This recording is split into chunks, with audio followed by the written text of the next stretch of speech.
if we have them, if we have work to do, if we have demand, if we have work to do, if our industry structure in terms of personnel is not enough, are we doing enough to create the kind of personnel that we need? All right. So if people said they wanted to actually, work in the industry, do we have the centers to train them, to educate them, to give them the skills? Okay.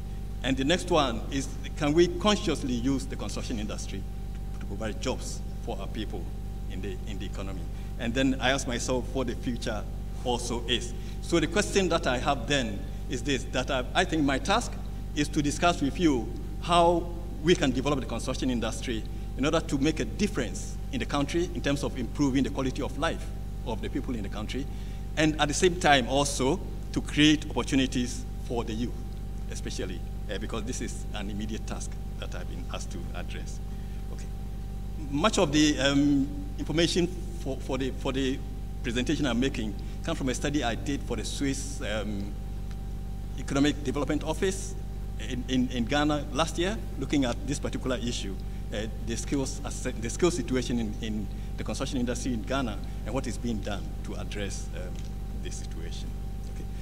The construction industry plays a big role in the economy of every country, and in this report that I'll be showing you later on, I will say have a look at it, because it tells us that the construction industry is a potential provider of employment.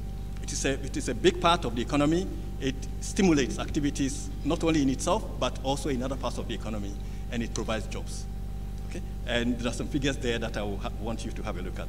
And it does this at different levels in different countries. So you have those 4 quadrants. The quadrant at the top, perhaps, is the one that I'm very, very keen on highlighting. This was a study done on 40 countries, which represented about 87% of the global economic output. And what they found was that, in fact, in almost, 80% of the countries, construction industry was a distinct, if you like, identifiable contributor to creation of employment. Okay? There were places where it wasn't quite so, but in most of the countries it was. And those are the countries in the top right-hand quadrant that we're looking at just now. And I think this one is not so interesting. But what is interesting is this one. I'm not sure whether you can see this. This is from the US. What they asked themselves was this: if you spent $1 billion in different kinds of construction activity, how many jobs would you create? And the figures are there. So I will ask you to later on have a look and see that the industry actually can be a potential provider of employment. And at the very, sorry. Not showing that. This is the one, sorry. And at the very bottom, what I want you to also have a look at is this. If we are not happy with the infrastructure we have in our individual countries, let us also remember that there is no country in the world, I think I can say this, that there is no country in the world which has said that they have enough in terms of infrastructure and they can go to sleep. Every country wants to improve their infrastructure, okay? And in the US, every year, the Association of Civil Engineers, the American Society of Civil Engineers gives a report card on the infrastructure in the US. And the grades at the bottom are what the various kinds of infrastructure that you can see actually are given in the US. And they range from C+ to D. Okay. And so in Ghana, I'll also show you a report card that Mr. Japon's institution has drawn for us. It will appear very soon. And we will see that we also need something to do. Okay. Then they ask themselves another question. What if we have $1 trillion to spend in construction? How many jobs could we create? And how could we create these jobs? And so there are 4 ways that they show here of how this $1 trillion could be spent and the kind of jobs that they will spend, that they will create. Okay? The one that I want you to look at is the one in, actually you can't see it very well, but just have a look. What it is saying here is that if they were to spend $1 trillion in construction, they will create 3 million jobs. We're talking of figures not that high, but what we are saying is that it is possible by spending judiciously in construction to create opportunities for jobs. This is a study done in Cameroon, and it is showing how much can be created in different kinds, different sectors of the economy if they spend 10 billion CFA francs.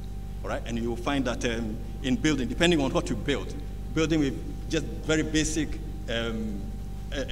finishes, or building with, I don't know why I'm not there. But I think I'll stop using this. My wife said I cannot multitask, and I think I'm showing that I can't multitask. Okay, so I'll just be reading from there. Okay. All right. So this is a study done in Cameroon, and what they found was that the construction industry or the building industry creates actually more jobs for a single CFA franc spent than most other sectors of the economy. Okay.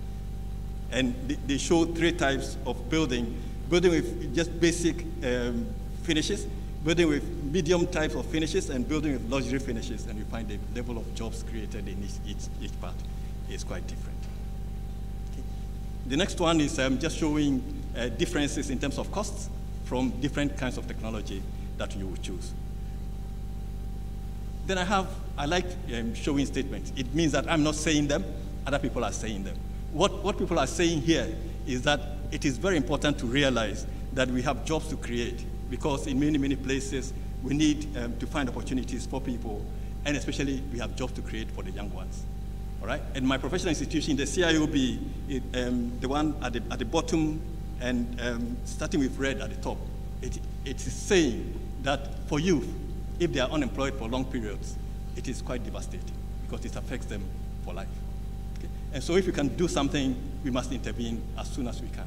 Because if it takes too long, it can become too late. And it can actually, if you like, damage them for life. Okay? And then they themselves then go on to say that the construction industry can do something. And that is what I would also like to be able to say, that my industry should recognize this as a responsibility for it to try and do something about addressing this situation.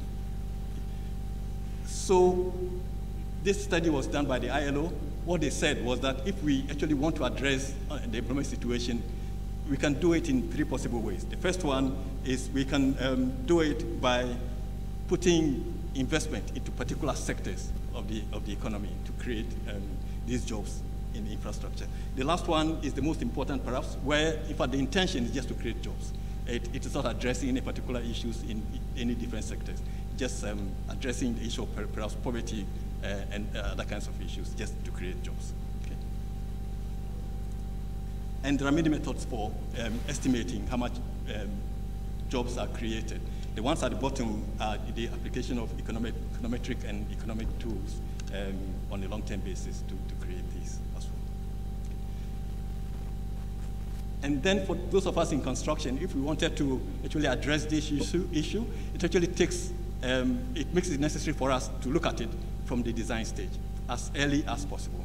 So it's not an intervention we can bring in, but it is something that we have to approach the project with purpose and with intention and with real determination to actually make this possible. Because there are many, many ways of doing any particular construction activity. And there are some which lead to a number of jobs, and some which lead to less, and some which do not lead to very much in terms of number of jobs. Okay? And so it is saying that we need to address this at the project level and at the design stage. But it's also telling us that we also need to do it without compromising the quality of the materials we use, the quality of the technologies we use, and because of the issue of health and safety, because of the issue of durability and so on. So we must want to attain good quality, but also want to create possibilities for jobs. Then it's saying if we have done this, then it should be reflected in the contracts. It is also saying that in many cases, the agencies that are required to do this don't actually have the power. They must negotiate with other agencies in order to be empowered, if you like, or even to be able to determine what should be used as well. And then comes the issue of monitoring and evaluation. You have said you want to create so many jobs. Have you set in motion how to actually count whether you actually did get this or not? And the final one is to really put it into practice. Sometimes we have these things on paper and nothing happens. Okay. And this is the report card that the Institution of Engineers in Ghana has prepared for us. What it is showing us is that in most of our infrastructure areas, our performance is not good enough. And so we need to do much more. Then at the bottom, I'm also showing you the budget that is given to the two of the ministries that are responsible for infrastructure, and you'll find the budget is also not very high. And so we need a lot of ingenuity, we need a lot of, invention in order to make do with little or to make do with less. And this perhaps maybe something that we want to discuss. So we want to attain many things. We have big tasks to perform, but the resources are not enough. And the question is, what shall we do, and how do we do it? Another situation where I'm showing you a lot of figures, later on have a look, but they are just saying that today the proportion of youth in the population is the biggest ever. Okay? And the situation in Africa is, I wouldn't say worse, but it's more substantial, if you like. Okay? It is a situation that we need to look at. It's a situation that we need to address. And so youth, as a proportion of the population, and somebody used the expression a youth bulge. Youth as a proportion of the population is very big. And youth as a proportion of the population without jobs is also very big. And so these are two issues that we must try and address. And I want you to later on have a look at those kinds of expressions. Another set of points about that as well. Okay. And since I've been here about Millennium Goals number 11. But I have a task to address number 8. And so that is what I'm doing. I'm looking at the issue of ensuring that people have decent jobs. Not just any job, but decent jobs. You can talk about green jobs, but jobs that actually are worthwhile for them to go into. Because unless these are the kind of jobs we have, we are wasting our time if we think we can persuade people to come and take them. This was a study done in Ghana, looking at this issue that I'm addressing, and they came up with some of those points that you see there. Okay, the one in green is what I want to say. I asked the question whether we have enough people, and the answer is no. In terms of the construction industry, there are big gaps in terms of levels of employment levels of the workforce that we need. And there are many areas where we have huge deficits in terms of this. And many studies have been done on that task. And so then the question I asked myself was, in fact, is this peculiar to us? Or is it something that we find only in developing countries? And the answer, as perhaps you would also say, is no. Okay, so then the question that I also then asked, if this is also seen in other countries, then what are they doing? And so I looked at the UK, and this is what the UK is doing. This is a program, all right? It's a charity that is addressing construction youth. And they have two programs that I want to highlight to you. The first one is this one here. It's called Budding Builders. It's a very simple program. It only takes 8 days, but it gives them a certificate. It's actually, if you like, a taster, letting them know what happens in construction, okay? So that if they're interested, they can actually take it further. And they have contacts in companies who provide advice to these people if they want to take it up. Okay? So this is one. This is, if you like, at the low level. But they also want to encourage the young people to become engineers as well. So they have budding Brunels. You'd have heard of Isambard Brunel, a very, very famous British engineer, all right? They want to encourage the young ones to be like him as well. So they want to encourage them to take up trades. They also want to encourage some of them to become engineers, and this is a task. There's another UK charity that I want to highlight to you, also trying to address this issue. So it's not a developing country issue, it's an issue that is being looked at in a systematic way in many, many countries in the world. But it's also not the UK. This is Europe. Okay, sorry, this is how the youth employment UK functions, all right? Later on, just have a look. The point I was making is that it's not only the UK, other countries in Europe also have this. And you find some of them have many, many, many initiatives just to try to catch the youth and get them interested in construction, all right? And then there is this alliance, the European Union, bringing together all the European countries to see how they can address the issue of apprenticeships in construction. And then this is my own professional institution making certain statements, admitting that it needs to do something about the situation of the youth and situation of unemployment, but at the same time also saying that it needs government to help. Another statement that is being made. It is saying there that it actually has the opportunity, the possibility to provide jobs for the youth in the UK. All right? The construction industry in most countries is very unpopular. Nobody wants to work in construction. And there are very few countries where it is actually a sense of pride, or there is a sense of pride in working in the construction industry. Japan is one. But in most countries, people want to avoid the construction industry.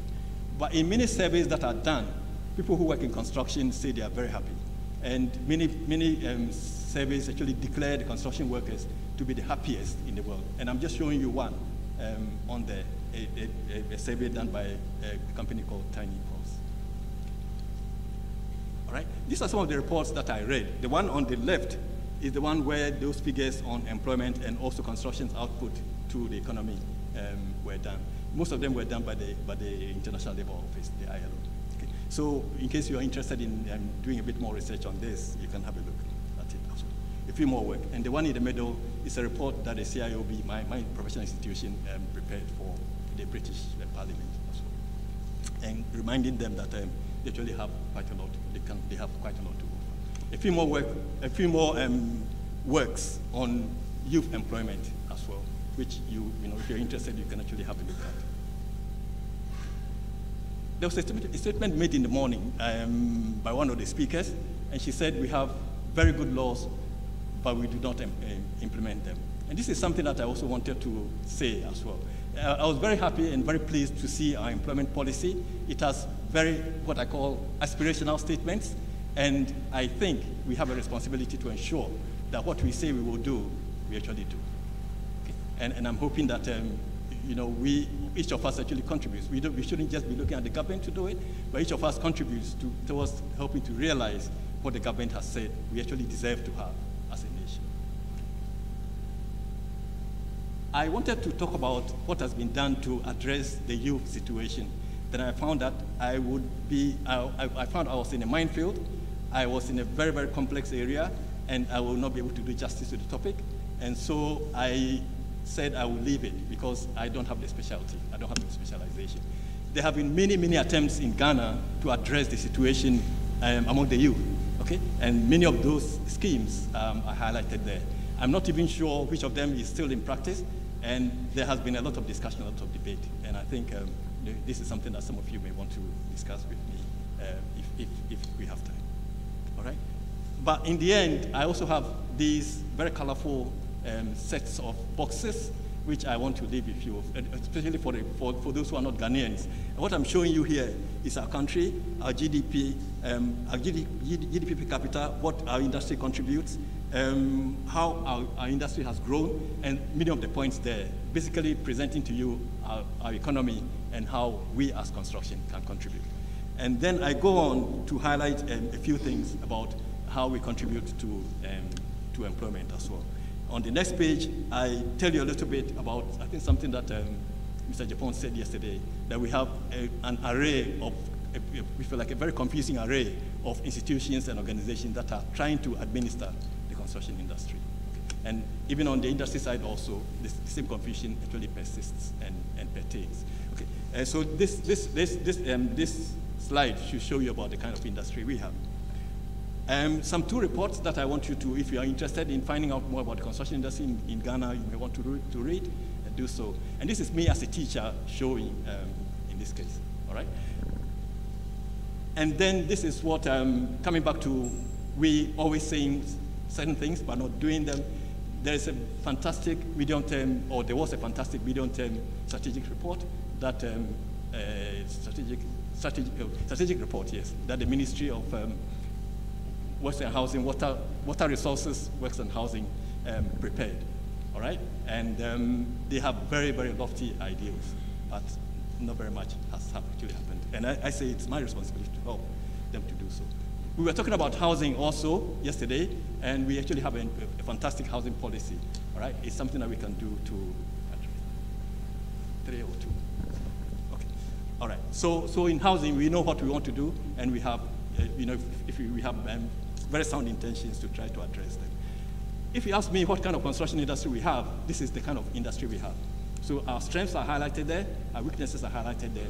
The opportunities we have to take advantage of these, take advantage of our strengths and to address our weaknesses, and then also the dangers to us if we don't act are presented here on this slide.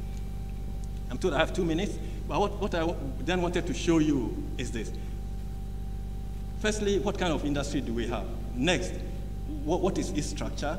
And as well, the industry pays well. This is what it shows there. The industry is not as dangerous as people say it is, but people are not interested in working in the industry, is what I like to say. So let me go on then. The chairman has warned me I don't have much time. So let me go on then and try and finish. This is another study that was done on the structure of the youth in Ghana. Okay, you may want to have a look at it. And this is our industry. This is how we are trying to address the labor situation in our industry. So the technical and vocational education and training in construction, the figures are reflected there. The mission is very sound and very good. The initiatives are in place, and we are perhaps taking steps to attain them. Steps not enough, attainment not enough, gaps to meet, but I think effort is being made, and I think we have a responsibility to contribute towards addressing these issues as well.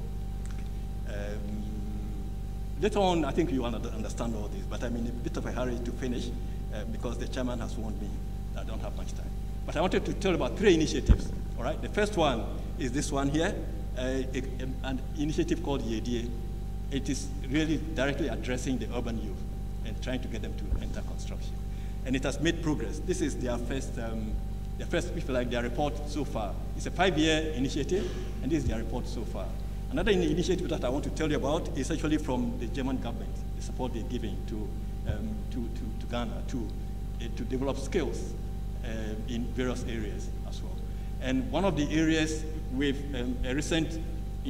following a recent change or a recent involvement of the Swiss in their operations is the fact that they're going to address skills in building as well. Okay. So building is building skills, electrical installation, block laying, and so on among the skills that they're going to be trying to address. And over there, they try to deal with the weaknesses in our TVET, the Technical Vocational Education and Training initiative that we have in order to move us forward. And the third one is a group that is called the Artisans Association of Ghana, also doing something new and something different, something that we should actually try and help. And these are some of the things that they do. Again, I'm in a hurry to go. Again, it's not an issue that we are the only ones facing in Africa. This is Tanzania facing the same issues, and the questions that they're trying to address are quite similar to what we do. And these pictures are from different countries, and in different countries, they are also doing the same to try to encourage the youth to go into construction. Not this one. Not this one. So I asked myself, what shall we do, and what should we go forward? And I'll just finish by saying this, that I think me as a person, I have a responsibility to do the best that I can to help my construction industry. This is the industry I come from, the construction industry, to help my construction industry to grow and to develop in order to improve the well-being of my fellow citizens, and at the same time also to have opportunities for those who are young and vulnerable to have a job, well-paid job, a decent job. That is my responsibility, and I'm willing to take it up. Professor George Ofori of development and lives used to stimulate economic growth and so on the construction